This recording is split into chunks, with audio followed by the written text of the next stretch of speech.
আমার বাপ যে কিপ্টের কিপ্টে, এখনকার যুগে এরকম কিপ্টে মানুষ জীবনে দেখিনি আমি, মানে এত কিপ্টে।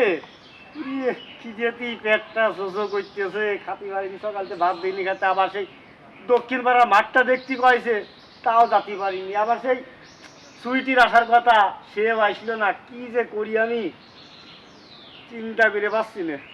ভুল। তোমার আসতে তো দেরি হলো গা, তোমার জন্য আমি সেই সকালেরটা না খেয়ে আমি গাছতলা দাঁড়া রয়েছি।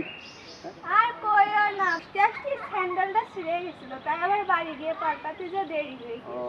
আমার ওই যে আবার বড় ভাইটা হয়েছে না, সেও বিয়ে করবি না, আমারও বিয়ে করতে দিবি না। আমি এবার বড় ভাইটাই মানবো না, নে আমার বিয়ে করতেই হবি। আমার বড় ভাইটা আমি এখন আর মানবো না।